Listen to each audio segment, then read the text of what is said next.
नमस्कार। SPT news में आपका स्वागत है। पेश है आज 5 अगस्त 2026 बुधवार शाम 7:15 बजे राजस्थान की बड़ी खबरें। प्रधानमंत्री नरेंद्र मोदी ने बुधवार को अपने आवास पर भारतीय जनता पार्टी के नए 37 सांसदों के लिए नाश्ते पर एक बैठक आयोजित की।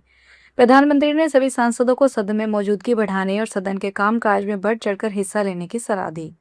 प्रधानमंत्री नरेंद्र मोदी ने बुधवार को मुलाकात करने वाले सांसदों में नितिन नवीन, सुष्मिता देव, राजेंद्र गुप्ता, राहुल सिंह, स्वाति मालीवाल, राघव चड्ढा, अशोक मित्तल, संदीप पाठक, विक्रमजीत सिंह साहनी और अन्य शामिल थे। प्रधानमंत्री मोदी ने सभी सांसदों से कहा कि वे इस सदन में ज्यादा वक्त गुजारें, सभी से सीखें, चाहे वे पक्ष के सदस्य हो या विपक्ष के सदस्य। सुप्रीम कोर्ट ने संसद मार्च हिंसा को लेकर बुधवार को कहा कि प्रदर्शनों के दौरान कानून लागू करने वाली एजेंसियों को संयम बरतना चाहिए। अगर कुछ गुमराह लोग पत्थरबाजी भी करते हैं तो भी युवाओं को शांत करने, उन्हें समझाने और उनकी बात सुनने की जरूरत है। सुप्रीम कोर्ट 20 जुलाई को संसद चलो मार्च के आयोजकों पर कार्रवाई की मांग वाली याचिका पर सुनवाई को तैयार हो गया है। इसमें आयोजकों पर हिंसा भड़काने का आरोप लगाया गया है। कॉकरोच जनता पार्टी के अभिजीत दीप के, सौरभ दास और आशुतोष रंका ने संसद मार्च बुलाया था। नेशनल ग्रीन ट्रिब्यूनल ने जयपुर रोपवे प्रोजेक्ट में जंगल की जमीन पर अवैध कब्जे और व्यावसायिक गतिविधियों को लेकर सख्त रुख अपनाया है। एनजीटी की सेंट्रल जोन बेंच ने राजस्थान के वन विभाग को तुरंत कार्रवाई के निर्देश दिए हैं। रिपोर्ट के मुताबिक रोपवे का ऊपरी स्टेशन, निचला स्टेशन और रोपवे का कुछ हिस्सा उस जमीन पर बना है जो उस प्रोजेक्ट के लिए कानूनी तौर पर नहीं दी गई थी। यह हिस्सा रिजर्व फॉरेस्ट एरिया के अंदर आता है। वन विभाग के असिस्टेंट कंजर्वेटर ऑफ फॉरेस्ट की रिपोर्ट में और भी कई उल्लंघन बताए गए। इनमें बिना इजाजत रेसंतरा चलाना, अवैध लाइटिंग लगाना और बिना पर्यावरण व सुरक्षा मंजूरी के जिप लाइन साइकिल राइड चलाना शामिल है। अजमेर शहर में आज बुधवार सुबह हुई तेज बारिश के बाद दरगाह क्षेत्र में एक बड़ा हादसा टल गया। दरगाह के बाहर पहाड़ियों से आया बारिश का पानी अचानक तेज बहाव के साथ सड़क पर भर गया। इसी दौरान एक महिला जायरीन बहते पानी के बीच से होकर दरगाह में प्रवेश करने का प्रयास कर रही थी। तेज बहाव के कारण उसका संतुलन बिगड़ गया और वह पानी में बहने लगी।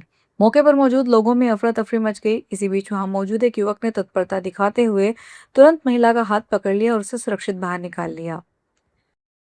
जोधपुर पुलिस कमिश्नर अंशुमन भूमिया के निर्देशन में अवैध गतिविधियों और सट्टेबाजी के खिलाफ चलाए जा रहे अभियान के तहत पुलिस को बड़ी सफलता मिली है। चौपासी हाउसिंग बोर्ड थाना पुलिस और जिला विशेष टीम पश्चिम ने संयुक्त कार्रवाई करते हुए एक रिजोर्ट में चल रहे अवैध जुए सट्टे के अड्डे का भंडाफोड़ किया है। थानाधिकारी गोविंद व्यास, सब इंस्पेक्टर महेंद्र सिंह और पश्चिम की टीम ने मुखबिर से मिली सटीक सूचना के आधार पर चौपासी हाउसिंग बोर्ड थाना इलाके में स्थित शेरगढ़ ड्रावला रिजोर्ट में दबिश दी। कार्रवाई के दौरान पुलिस ने मौके से ताश के पत्तों पर दांव लगा रहे 12 आरोपियों को गिरफ्तार किया। राजस्थान के खैरतल तिजारा जिले के तिजारा थाना के अंतर्गत महाराणा गांव के पास एक बड़ा हादसा हो गया। यहाँ पेट्रोल और डीजल से भरा एक तेज रफ्तार टैंकर अचानक अनियंत्रित होकर सड़क किनारे बाजरे के खेत में जा पलटा। हादसे के दौरान टैंकर क्षतिग्रस्त हो गया, जिससे उसमें भरा ज्वलनशील डीजल और पेट्रोल तेजी से बाजरे के खेत में फैलने लगा।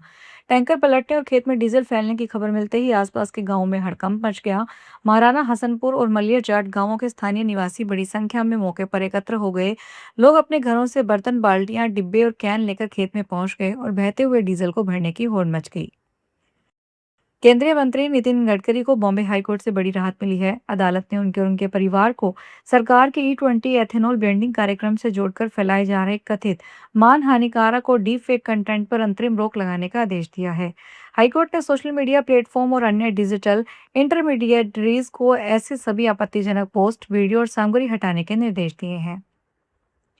जयपुर के राजकीय Seth Anandi Pal Poddar senior secondary school for the deaf में बुधवार को उस समय भावुक और अभूतपूर्व स्थिति देखने को मिली जब मूक बधिर स्टूडेंट अपनी 6 मांगों को लेकर स्कूल के बाहर धरने पर बैठ गए। बोल और सुन नहीं पाने वाले इन बच्चों ने हाथों के इशारे, सांकेतिक भाषा और तख्तियों और लिखित संदेशों के जरिए अपनी समस्या प्रशासन तक पहुंचाई। करीब 3 घंटे तक चले इस प्रदर्शन के बाद शिक्षा विभाग ने स्कूल के प्रिंसिपल को रिलीव करने का फैसला किया। इसके बाद छात्रों ने अपना आंदोलन समाप्त कर दिया। राजस्थान के सरकारी ब्लड बैंकों में रक्त की कमी को देखते हुए चिकित्सा विभाग से वॉलंटरी ब्लड डोनेशन पर विशेष फोकस शुरू कर दिया गया। इसके तहत फील्ड अधिकारियों को प्रत्येक ब्लॉक मुख्यालय पर प्रतिमाह कम से कम एक स्वैच्छिक रक्तदान शिविर के आयोजन का लक्ष्य दिया गया। इसके पीछे विभाग का तर्क ये है कि स्थानीय स्तर पर पर्याप्त रक्त उपलब्ध करने से प्रसूताओं के गंभीर ऑपरेशन के दौरान समय पर रक्त मिल सकेगा और रिप्लेसमेंट के लिए उनके परिजनों को अनावश्यक परेशानी का सामना नहीं करना पड़ेगा। जयपुर के शिक्षा संकुल में व्यावसायिक शिक्षकों की अनिश्चितकालीन भूख हड़ताल दूसरे दिन भी जारी रही। शिक्षक स्थायी जॉब पॉलिसी, ठेका प्रथा समाप्त करने, लंबित वेतन भुगतान और समान कार्य के लिए समान वेतन की मांग कर रहे हैं। उनका कहना है कि सरकार से लिखित आश्वासन मिलने तक आंदोलन जारी रहेगा। शिक्षकों का आरोप है कि शिक्षा मंत्री के समक्ष उनकी सभी प्रमुख समस्याएं विस्तार से रखी जाए, लेकिन उन्हें कोई ठोस आश्वासन या लिखित निर्णय नहीं मिला। वार्ता से निराश होकर सभी शिक्षक दोबारा शिक्षा संकुल से धरना स्थल पर लौट आए और भूख हड़ताल जारी रखने का फैसला किया। उदयपुर आबकारी आयुक्त नमित मेहता के निर्देश पर अब प्रदेश भर में अवैध शराब बनाने, इसके स्टोरेज, तस्करी और बेचने को लेकर कार्रवाई की गई। विभाग ने अलग अलग जिलों में कार्रवाई करते हुए अवैध शराब जब्त की और हजारों लीटर वोश नष्ट करते हुए दर्ज किए। चित्तौड़गढ़ के निम्बाहेड़ा और बेगू में 1000 लीटर वोश नष्ट कर 15 लीटर अवैध हथकढ़ मदिरा जब्त की गई। साथ ही एक बिना नंबर की कार से 62 पौवे हथकढ़ शराब जब्त करते हुए आरोपी को गिरफ्तार किया गया। इस तरह बीकानेर जोन में होटल, ढाबों की चेकिंग और दबिश कार्रवाई की गई। कोटा शहर जिला कांग्रेस की नई कार्यकारिणी घोषणा के बाद इस्तीफा देने का सिलसिला भी थम नहीं रहा है। अब महासचिव बलविंदर सिंह बिल्लू और 2 सचिव धर्मा गोचर पर राजू पहाड़िया प्रदेश आलाकमान को अपना इस्तीफा भेजा है। तीनों नेताओं ने नाराजगी जाहिर कर आरोप लगाया है कि नई कार्यकारिणी में केवल चंद नेताओं की गणेश परिक्रमा और चापलूसी करने वालों को ही अच्छे पद सौंपे गए हैं। राजस्थान के भीलवाड़ा ने डिजिटल ऑर्गन डोनेशन अभियान में देश में पहला स्थान हासिल किया है।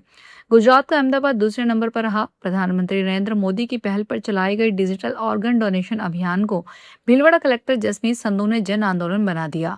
1 जुलाई से 31 जुलाई तक चले अभियान के दौरान स्वास्थ्य विभाग ने शहर के लेकर गांवों तक लगातार जन जागरण किया। जिले के करीब 24,400 लोगों ने ऑनलाइन संकल्प पत्र भरकर अंगदान और देहदान के लिए अपनी सहमति दी।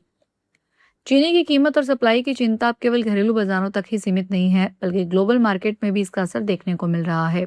बीते दिनों न्यूयॉर्क स्थित इंटरकॉन्टिनेंटल एक्सचेंज पर वैश्विक चीनी कीमतें 15 अमेरिकी सेंट प्रति पाउंड के स्तर पर पार कर गई, क्योंकि कारोबारियों का आशंका है कि बाजार में चीनी की कमी हो सकती है। कुछ विश्लेषकों का अनुमान है कि भू राजनीतिक तनावों में कमी और अपेक्षा से बेहतर आपूर्ति के कारण मौजूदा तिमाही और अगली तिमाही में वैश्विक चीनी कीमतों में गिरावट आ सकती है। रेलवे के पार्सल केंद्रों पर सामान की जांच की व्यवस्था नहीं होने का लाभ असामाजिक तत्व उठाते हैं। कई बार प्रतिबंधित वस्तुएं पार्सल वैन में रख दिया जाता है, जिससे दुर्घटना की आशंका बनी रहती है।